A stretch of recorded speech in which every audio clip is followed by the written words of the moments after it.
Everyone talks about access, and everyone thinks if you make access no longer an issue, then it's smooth sailing from there. But I think when you're a student from a low-income background and you're surrounded by a lot of people who are from a much more privileged background, adapting to that culture of privilege can be really challenging, socially and emotionally. Many of our students come from families where they were contributing financially to the household, or they had responsibilities to support their parents in terms of making the household successful. Then they leave their families and they go to college, and they understand that going to a selective college is the best opportunity for economic mobility for their families. However, it's difficult to leave your family and then not be fulfilling that responsibility. There are a lot of students who actually work while they're at college and then send money home to support their families, in addition to paying the parts of the tuition that they're responsible for.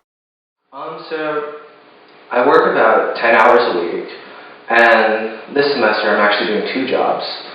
For about 4 to 5 hours, I work in the Center for Engagement and Resource Foundations.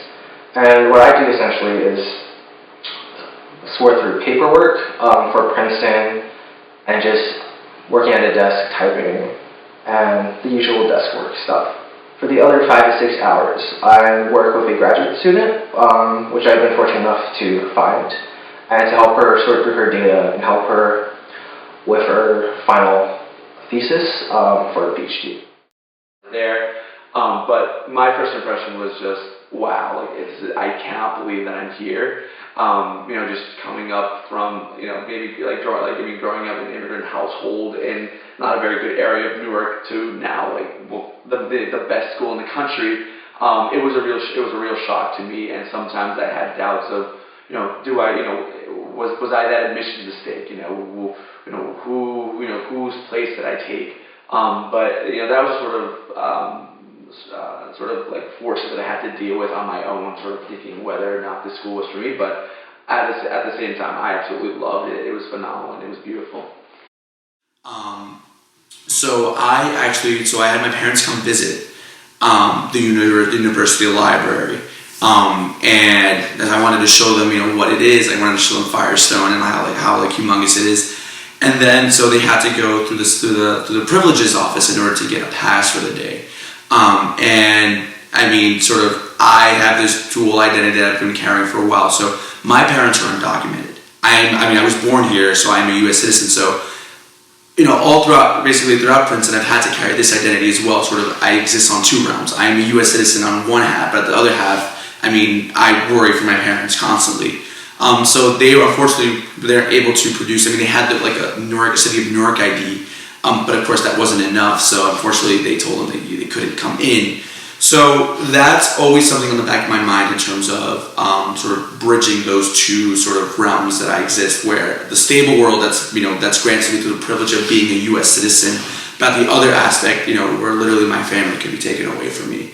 But I've tried to not let those things define me, but actually use them as more fuel to continue my quest through Princeton and being able to graduate and sort of start my other chapters in my life. I think one of the strengths that students like me bring to Princeton is a sense of resilience that comes from the adversity that we'd face. So it's something that you can't really teach to everyone. It's something that you live through, and being able to overcome tough situations that are commonly associated with low-income students.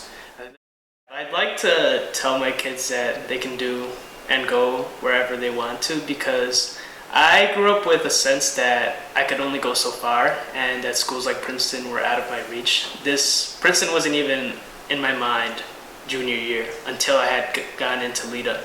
So it was something that I didn't think was possible. I wanted it, but I didn't think that it was achievable.